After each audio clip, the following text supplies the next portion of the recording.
Radhe Radhe everyone, मेरे channel में आप सबका स्वागत है। फ्रेंड्स, मैं आज की वीडियो में आपको बुधवार व्रत की बहुत ही सरल पूजा विधि बताऊंगी। बुधवार को गणेश जी के व्रत किए जाते हैं। बुधवार को कोई भी इस व्रत को कर सकता है, जैसे स्त्री पुरुष लड़का लड़की कोई भी इस दिन इस व्रत को कर सकता है। बुधवार के दिन जब आप गणेश जी का व्रत करें तो सुबह स्नान आदि के बाद हमें व्रत का संकल्प लेना होता है। आप अपने मन में संकल्प लें कि हे गणेश जी महाराज, मैं आपके इतने व्रत करना चाहती हूँ ताकि मेरी ये मनोकामना पूरी हो जाए। आप हमें ये व्रत करने में हमारी सहायता करें और हमारी मनोकामना पूर्ण करें। इस तरह से हमें व्रत करने का संकल्प करना होता है। बुधवार के व्रत में हमें हरे रंग के कपड़े पहनने होते हैं। पूरा दिन व्रत करना होता है। शाम के समय आप एक टाइम भोजन कर सकते हैं, यानी कि इस व्रत में एक समय भोजन का ही महत्व है। दिन में आप चाय पानी ले सकते हैं। इस तरह से बहुत ही सरल तरीके से आप इस व्रत को कर सकते हैं। और बुधवार के दिन में आप कितने व्रत करेंगे, जैसे 5, 7, 9, 11, 21 जितने भी व्रत करने का आपने संकल्प लिया है, आप उतने व्रत अवश्य करें। उद्यापन विधि में वीडियो के अंत में आप लोगों को बता दूंगी। पहले हम पूजा विधि देख लेते हैं कि हमें इसके व्रत में कौन कौन सी चीजों की आवश्यकता होती है। तो फ्रेंड्स, वैसे गणेश जी महाराज के ये व्रत बहुत ही सिंपल है। तो अब हम इसकी पूजा विधि और हमें इसके लिए क्या क्या सामान की आवश्यकता होती है हम वो देख लेते हैं। सबसे पहले हमने सुबह स्नान आदि करने के बाद एक चौकी पर लाल रंग का वस्त्र बिछा लेते हैं, जैसे कि मैंने बिछा लिया है। अब आप चाहे तो ये पूजा अपने घर के मंदिर में भी कर सकते हैं, क्योंकि सभी के मंदिर में गणेश जी होते विराजमान होते हैं, और चाहे तो आप घर चौकी पर भी कर सकते हैं। अब मैंने चौकी पर थोड़े से फूल डाल दिए और उस पे वहां पर मैंने गणेश जी को विराजमान कर दिया है।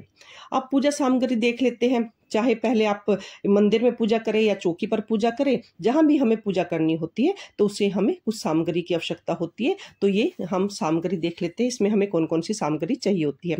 तो हमें फ्रेंड्स, मैंने सारी सामग्री को एक थाल में इकट्ठा कर लिया है ताकि ये हमें आसानी रहे, पूजा में हम कोई चीज भूल ना जाए। तो मैंने इसमें कुछ हरे मूंग लिए हैं। आप थोड़े से हरे मूंग ले लीजिए, क्योंकि हमें ये गणेश जी पर समर्पित करने होते हैं। और मैंने देसी घी लिया है, ये भी हमारा गणेश जी पर समर्पित होगा। और प्रसाद के रूप में मैंने गुड़ लिया है, ये हमारे भोग के स्वरूप गणेश जी पर हम समर्पित करेंगे। और इसके लिए हमने रोली मोली टीका चंदन ये कलावा ये सब चीजें हमने माचिस और कुछ हरी दुर्वा ली है, जो गणेश जी को अति प्रिय है। और फ्रेंड्स, एक देसी घी का दिया है। ये अगर आप चाहो तो गाय के घी से भी बना सकते हो, या जो भी घी आपके पास है आप उससे भी ये दिया लगा सकते हो। और दक्षिणा भी हमने इसमें जरूर रखनी है, क्योंकि इसमें दक्षिणा का बहुत अधिक महत्व रहता है। तो फ्रेंड्स, हमारी ये चीजें हैं जो हमें पूजा में यूज करनी है। इसके अलावा हमें पुष्प भी लेने होते हैं। गणेश जी को गुड़हल का फूल बहुत प्रिय है। अगर गुड़हल का नहीं है तो आप और भी कोई फूल ले सकते हैं। और फ्रेंड्स, एक हमें लोटा जल का भी लेना है। ये भी हमें पूजा में यूज करना है, और हमें इसको भी पूजा में हम इस्तेमाल करेंगे। तो सबसे पहले फ्रेंड्स, हमें शुद्धिकरण करना है। तो मैंने गणेश जी को विराजमान कर दिया है। अब हम गणेश जी का शुद्धिकरण कर रहे हैं। तो मैंने एक फूल अपने हाथ में लेकर उसको ऐसे इस तरह से शुद्धिकरण किया है। शुद्धिकरण करना बहुत ही जरूरी होता है। तो शुद्धिकरण करने के बाद ही हम फिर पूजा स्टार्ट करते हैं। तो मैंने कलावा लिया है और गणेश जी को वस्त्र स्वरूप इसको समर्पित किया है। अगर आपके पास जनेऊ है तो आप जनेऊ भी समर्पित कर सकते हैं गणेश जी को। तो उसके बाद मैंने इनको चंदन का तिलक लगा दिया है। आप रोली का तिलक भी लगा सकते हैं। और गणेश जी को तिलक लगाने के बाद हमने देसी घी का दिया हमने उनके आगे जलाना है, और धूप दीप जलानी है। तो ये सब हम जैसे हम पूजा स्टार्ट करते हैं तो हमें सबसे पहले इनको जला के रखना होता है। तो अब दिया जलाने के बाद हमने गणेश जी को लाल रंग का फूल चढ़ाना है। ये फूल आप उसका गुड़हल का भी चढ़ा सकते हैं, क्योंकि गणेश जी को गुड़हल का फूल बहुत ही प्रिय है। अगर आपके पास गुड़हल का नहीं है तो फिर आप इसको कोई भी फूल आप चढ़ा सकते हैं। तो गुड़हल का फूल बहुत ही शुभ माना जाता है, बट नहीं है तो आप कुछ भी चढ़ा सकते हैं, कोई भी फूल चढ़ा सकते हैं। तो अब हमने फूल समर्पित कर दिए हैं। अब दिए को भी हमने उसके बाद दिए को हमने फूल समर्पित करने हैं, टीका लगाना है, दिए इस तरह से हमें तिलक करना होता है। अब गणेश जी को दुर्वा समर्पित करेंगे हम। ये आप दुर्वा 11, 21, ये जो दुर्वा या घास भी कहते हैं, ये आप ले सकते हैं और इसको गणेश जी पर समर्पित कीजिए।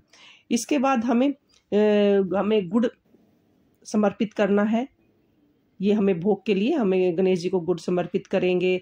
थोड़ा सा हम देसी घी समर्पित करेंगे। उसके बाद हम इसमें दक्षिणा का बहुत महत्व होता है, तो हम दक्षिणा रखेंगे। यथासंभव दक्षिणा आप जितनी भी चाहो आप ले सकते हो। दक्षिणा हमारी पूजा में हुई कमियों को पूरा करती है, तो इसलिए दक्षिणा का बहुत महत्व है। फिर हम धूप दीप दिखाएंगे और साथ में ही हरे मूंग जरूर समर्पित करेंगे। इसके बाद हमें व्रत की कथा सुननी है। कथा सुनने के लिए हमें राइट हैंड में कुछ दुर्वा और फूल लेने हैं और ये लेने के बाद ही हमें कथा को सुनना होता है। कथा बुधवार की व्रत कथा आप पुस्तक से भी सुन सकते हैं या पढ़ सकते हैं, या फिर चाहे तो ऑनलाइन भी इस कथा को सुन सकते हैं। कथा सुनने के बाद दुर्वा और फूल है जो गणेश जी को समर्पित करें। इस तरह से हमारी जो पूजा है वो हमारी पूरी हो जाती है। और पूजा कंप्लीट होने के बाद हमें आरती करनी होती है। जो गणेश जी की आरती तो वैसे सभी को आती है, लेकिन अगर किसी कारणवश आपको आरती नहीं आती है तो आप उसके भी ऑनलाइन भी सुन सकते हैं। कथा में से भी आप उसको पढ़कर आरती कर सकते हैं। तो इस तरह से हमारा पूजन पूरा होता है। तो और भगवान गणेश जी के सामने हाथ जोड़कर पूजा में रही कमियों के लिए क्षमा याचना करें और अपनी मनोकामना के लिए भगवान से प्रार्थना करें कि ये मेरी ये मनोकामना है और उसके लिए ये शीघ्र ही पूरी हो। इसके बाद हमने अपनी पूजा को अच्छे से संपन्न कर लिया है फ्रेंड्स। अब हमने जो लोटा जल का लिया है उससे हम सूर्य को अर्घ देंगे। जो भी हमने भोग चढ़ाया है, जैसे गुड़ का जो हमने भोग चढ़ाया है वो हम सभी में बांट देंगे, अपने परिवार के सदस्यों में। दक्षिणा जो आपने रखी है आप वो पंडित जी को दान कर सकते हैं, और साथ में जो घी चढ़ाया है उसे आप अपने खाने में शाम को इस्तेमाल में ला सकते हैं। और जब हम चौकी उठाए तो इस चीज़ का ध्यान रखें, जो फूल दुर्वा है जो हमने डाली है, जो हमने गणेश जी पर चढ़ाई है, वो हमें गमलों में डालनी है ताकि वो खाद बन जाए। इस तरह से हमारी पूजा संपन्न होती है। तो उदापन विधि हम देख लेते हैं कि हमें उदापन विधि कैसे करनी है। तो जितने भी हमें व्रत हमने बोले हैं 11, 21 जो भी हमने बोले हैं उस उतने व्रत का उदापन करने का आपने संकल्प लेना है। और 21वें दिन या जो आपने 11 बोले तो 11वें दिन आपने उदापन करना होता है। उदापन में हमें 1.25 मीटर हरे रंग का कपड़ा, 1.25 किलो हरे मूंग और 1.25 किलो गुड़ ही लेना होता है। ये सभी चीजें हमें अपनी पूजा में रखकर और उसको मिनस कर हमें पंडित जी को दक्षिणा में देनी होती है, और दक्षिणा भी रखनी होती है। यथासंभव जितनी आप चाहो दक्षिणा रख सकते हो।